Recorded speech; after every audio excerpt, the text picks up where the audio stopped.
السلام علیکم، میرا نام ہنی تمیمی ہے۔ میں بھی آپ سے ایک سٹوری شیئر کرنا چاہتا ہوں۔ یہ بات 2015 کی ہے۔ ہم 4 دوست تھے بچپن کے۔ ہم لوگ کافی زیادہ گھومنے پھرنے کے شوقین تھے اور زیادہ تر دیر رات تک آوارہ گردی کرنا ہماری عادت تھی۔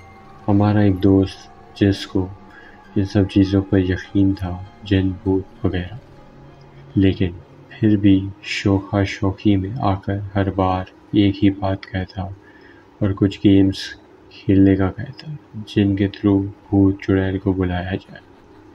میں تو خیر یقین رکھتا تھا لیکن ڈرتا تھا، صاف بات ہے۔ ہم لوگ کرلی جھیل، تھر، بارڈر، اس طرح زیادہ تر دور دور جاتے تھے۔ ایک دفعہ پلان بنا کہ ہم تھر جائیں گے کچھ دن رہنے، کیونکہ اس کے فادر منسٹر تھے تو ہمیں گیسٹ ہاؤس، نوکر چاکر، پیٹرول کار سب مل جاتا تھا اور ہمارا ایکسپینس بھی سب بچ جاتا تھا۔ سو فائنلی ہم شغل مستی کرتے پہنچے۔ ہم نے اپنا سامان سب رکھوا دیا، لیکن جس میں ہر بار جاتے تھے اس بار وہ نہیں ملا۔ اس کے بالکل سامنے دوسرا والا گیسٹ ہاؤس مل گیا۔ ہم تھکے ہوئے تھے تو غور نہیں کیا، بس ان کے سرونٹ آئے اور کہا صاحب آپ کا روم صاف کر دیا ہے، آپ لوگ جائیں ریسٹ کریں۔ ہم نے صبح ناشتے کا آرڈر دے دیا کیونکہ وہ پہلے پوچھ لیتے تھے کہ کیا کھانا ہے، اور سب اپنے اپنے روم میں چلے گئے۔ مجھے وہاں بہت عجیب فیل ہونے لگا کیونکہ اس کے تینوں طرف دور دور تک کچھ نہیں تھا، صرف اندھیرا اور کتوں کا شور۔ سب لوگ سو گئے اپنے اپنے روم میں۔ میں اچانک اٹھا کیونکہ میں اتنا تھکا نہیں تھا۔ میں سو کر ہی کار میں آیا تھا، سوچا سگریٹ پی لوں۔ باہر گارڈز تھے لیکن وہ گیٹ کے باہر تھے۔ میں واش روم گیا تو اچانک لائٹ آف ہو گئی۔ سوچا لائٹ چلی گئی ہے لیکن جنریٹر ہے سو اگنور کیا۔ باہر آیا تو بٹن آف تھا اور جبکہ میرے روم کا گیٹ لاک تھا۔ میں ڈر گیا لیکن میں نے آیت الکرسی پڑھی اور پھر باہر نکلا۔ جیسے سگریٹ کا پیکٹ لیا تو باہر میرا کزن آلریڈی سگریٹ پی رہا تھا۔ میں بتاتا چلوں ہم 3 دوست تھے اور ایک میرا کزن تھا جو کہ دوست ہی تھا بچپن کا۔ وہ سگریٹ پی رہا تھا۔ میں نے اسے جاتے ساتھ تھپڑ مارا کہ تو کبھی نہیں پیتا، آج پھر کیوں؟ اس نے مجھے گھور کر دیکھا اور کہا آج تھوڑا اداس ہو، پی لینے دے، صبح بتا دوں گا۔ اور اس کے پاس سے تو بدبو آ رہی تھی اور اس کی آئیز ریڈ ہو رہی تھی۔ مجھے نہیں پتا کیوں، میں نے سوچا کسی لڑکی کا غم ہوگا، دفع کر۔ نیکسٹ ڈے ہم گھومے پھرے، واپس آئے، رات ہو گئی تو میرا وہی دوست پرانی فضول بات لے کر بیٹھ گیا اور شرط لگا لی کہ کون اس وقت پیٹرول پمپ پہ پیدل جائے گا اور کولڈ ڈرنک لائے گا۔ میں نے تو صاف انکار کر دیا لیکن کزن نے حامی بھر دی۔ وہاں دور پی ایس او کا پیٹرول پمپ تھا۔ خیر وہ چلا گیا، 2 گھنٹے ہو گئے۔ جب وہ نہیں آیا تو سب پریشان ہو گئے۔ میں نے کہا سگریٹ پی رہا ہوگا، وہ سب سمجھے میں مذاق کر رہا ہوں۔ ہم نے کار سٹارٹ کی، گارڈز لیے اور چلے گئے۔ پیٹرول پمپ پہ پوچھا، انہوں نے کہا ایسا کوئی لڑکا یہاں نہیں آیا۔ ہم بہت ڈر گئے اور موبائل آف تھا کیونکہ سگنل ایشو تھا۔ واپسی روڈ پہ ڈھونڈتے ہوئے آئے تو اس کے شوز ملے، ایک فٹ پاتھ پہ، دوسرا روڈ کے سائڈ جاڑی کے خون میں لپٹا ہوا تھا۔ ہم فوراً ڈر گئے۔ گارڈز آگے آ گئے اور لائٹس آن کر کے نیچے سائڈ پر اتر گئے اور سامنے میرے کزن کی باڈی پڑی ہوئی تھی جس کی آنکھیں نہیں تھیں اور ہاتھ اور پیر مڑ چکے تھے۔ میں تو ڈر کر دوست کو ایسے دیکھ کر فوراً چیخ سے رونے لگ گیا۔ انہوں نے وہیں سے اٹھایا اور ہاسپٹل لے گئے۔ جب ہاسپٹل پہنچے تو ڈاکٹر نے صاف جواب دے دیا کہ اس کی ڈیتھ ہوئے 2 گھنٹے سے زیادہ ہو چکے ہیں۔ So sorry. ہم لوگ ڈر گئے اور رو پڑے کہ اب گھر میں کیا جواب دیں گے۔ میں نے ان لوگوں سے پوچھا کہ ایسا کیوں، یا یہ گیسٹ ہاؤس ہانٹڈ ہے؟ تو انہوں نے بعد میں بتایا کہ جب وہ سونے چلا گیا تھا تو ہم نے چارٹ گیم کھیلا، پینسل والا، جس سے ایسی مخلوق کو بلایا جاتا ہے، ان کی موجودگی کا احساس پتہ لگتا ہے، اور جب ہم کھیل رہے تھے تو ہماری پینسل گھومتے ہوئے ٹوٹ گئی اور ہم نے فوراً بند کر دیا۔ میں نے کافی برا بھلا کہا اور الزامات دیے انہیں، اور پھر پوری رات یہی سوچتا رہا منہ کیا دکھائیں گے اس کے گھر والوں کو۔ اگلے دن ہم نے نکلنے کا سوچا کہ وہ جو کوئی چیز ہے اب ہمیں نقصان نہ دے دے، لیکن ہم مجبور تھے، ہمارے پاس کچھ نہیں تھا۔ نیکسٹ ڈے تک باڈی سرد کھانے پہنچا دی گئی۔ ہم نے 2 دن بعد کا پلان بنایا نکلنے کا۔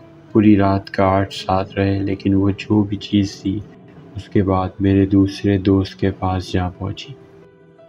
2 راتوں کے جاگے ہوئے تھے، سونا ضروری تھا کہ دماغ چلے۔ وہ اکیلا چلا گیا سونے۔ آلموسٹ جیسے ہی 4 بجے اس کے روم میں آوازیں آنے لگی بہت زور سے۔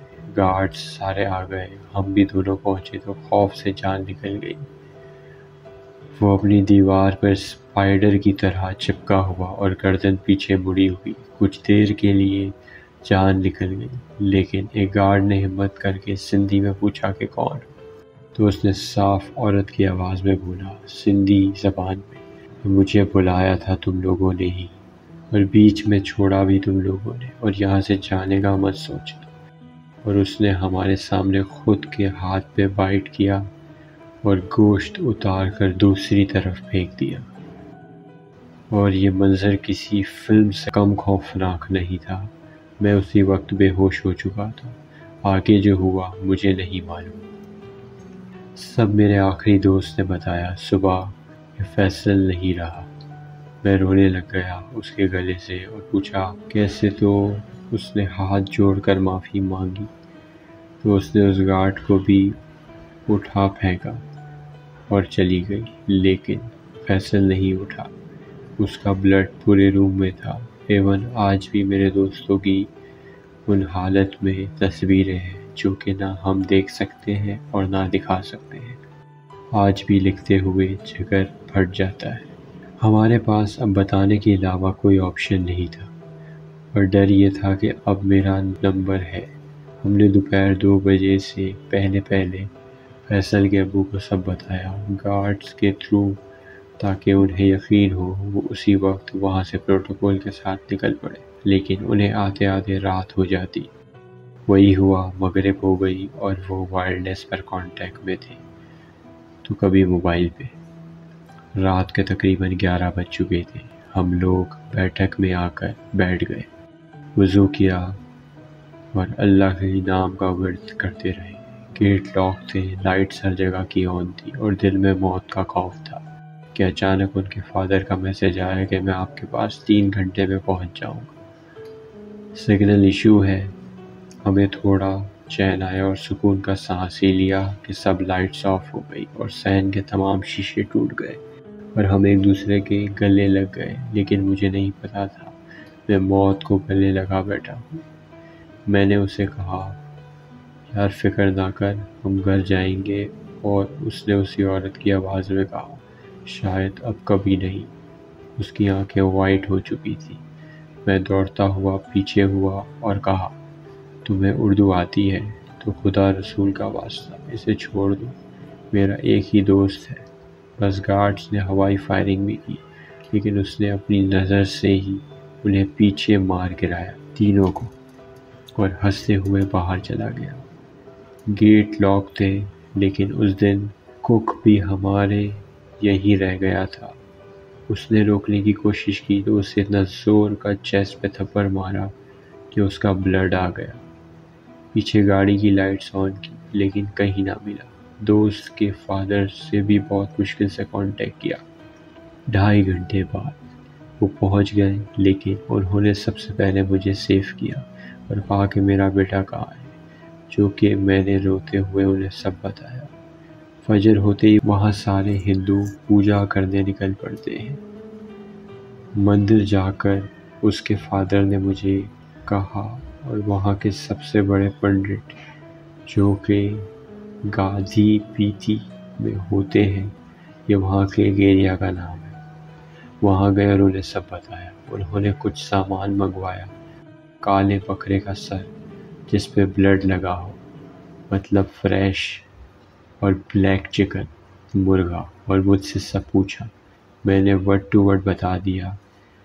انہوں نے اپنا ایک چیلا رکھا ہوا تھا جس لڑکے کا نام اشوک تھا، اور وہ اس لڑکے کو دیکھ کر ہی خوف آ رہا تھا۔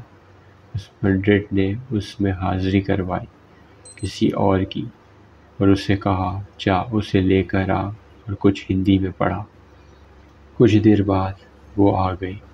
جب سب پہنچے تو اس نے بتا دیا اور کہا کہ اس کو کچھ نہیں کیا تھا، لیکن اس نے مجھے یہاں بلا کر دکھ دیا ہے، تو اب یہ بھی گھر کبھی نہیں پہنچے گا۔ تو اس نے کہا کہ اس کا کوئی قصور نہیں، تجھے جو چاہیے مانگ لے اور اسے جانے دے۔ تو اس لڑکے کے 3 بھائیوں کو لے جا چکی ہے، اور اس کا ایک دوست کہاں ہے بتا۔ تو اس نے جس جگہ کا نام لیا، میرا دوست وہیں سے ملا، اور اسی کزن کی کنڈیشن میں، اور وہ سب ڈرامہ ہونے کے بعد میں اپنے گھر آ گیا، اور میرے دونوں دوستوں کے گھر والے میرے گھر پہ موجود تھے۔ بجائے وہ اپنے بیٹوں کو دیکھتے، ان کی صرف شکل ہی دیکھ پائے لیکن آواز نہیں سن پائے۔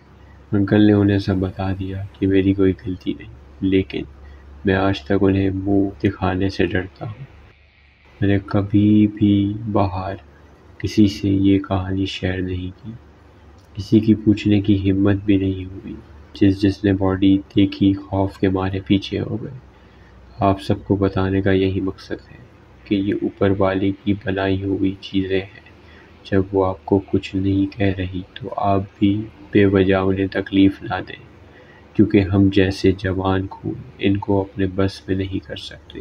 ہماری کچھ دیر کی شغل مستی ساری زندگی اپنے پیرنٹس کو دکھ دے جاتی ہے۔ اللہ پاک ہمیں ان سب چیزوں سے محفوظ رکھے، آمین۔